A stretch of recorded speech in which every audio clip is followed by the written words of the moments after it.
Tak já vás zdravím. Ráda bych se vám představila.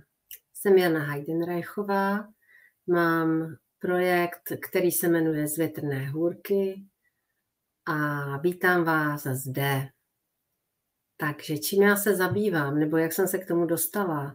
Když jsem byla úplně obyčejná žena, která chodila do práce do jedné firmy.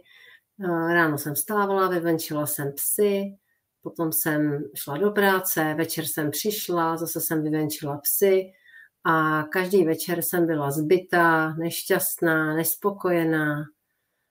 Chodila jsem tam kvůli penězům, protože jsem potřebovala zaplatit své účty. No a jednoho dne jsem objevila mandaly, tak jsem se přihlásila na kurz a ten kurz těsně před jeho začátkem zrušili. Ale dali náhradní termín, takže jsem neváhala a znova jsem se přihlásila na kurz.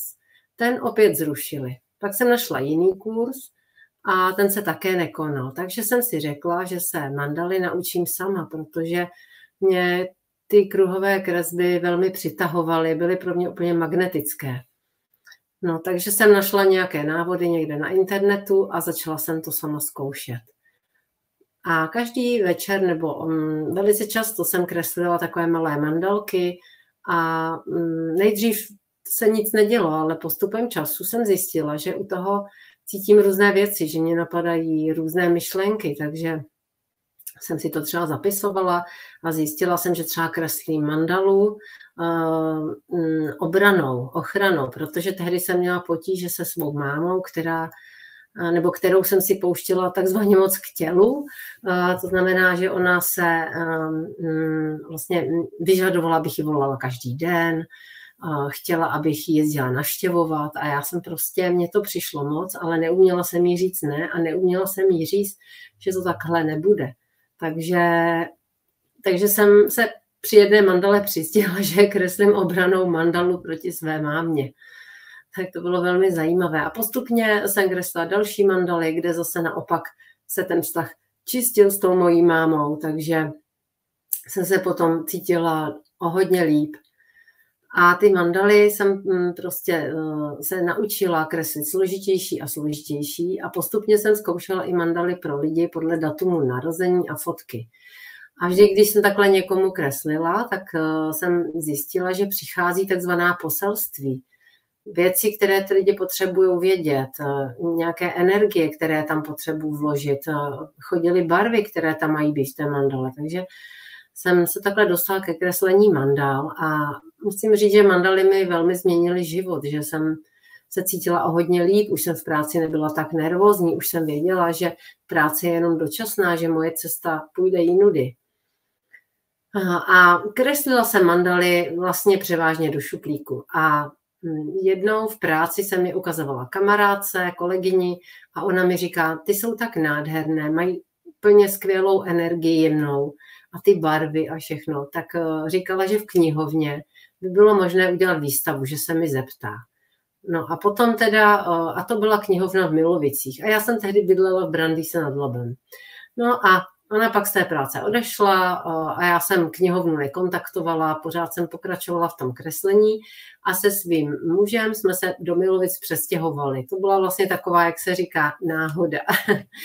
No a já jsem zašla do knihovny a tam jsem vlastně s paní ředitelkou komunikovala o té výstavě, že bychom udělali výstavu mých mandál a na to navázali workshop, kreslení nebo spíš vybarvování mandál.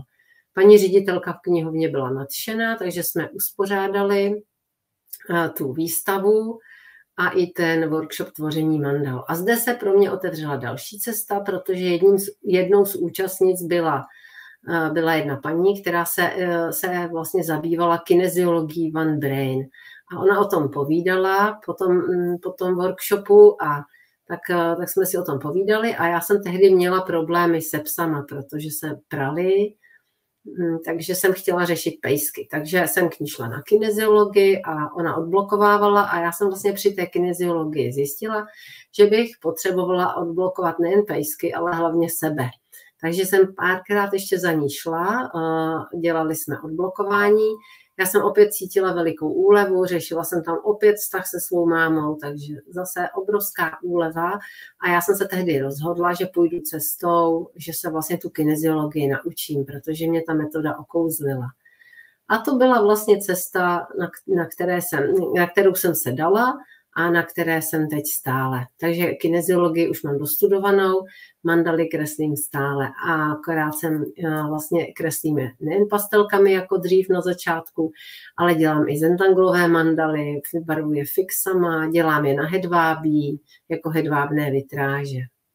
Takže to jsem vám jenom tak chtěla povědět svou cestu, jak jsem se od obyčejné ženy chodící do běžné práce dostala na cestu podnikatelky a tvůrkyně mandal a různých obrázků. A příště se na vás budu zase těšit a povím vám něco o zentanglu. Tak se mějte krásně. Ahoj.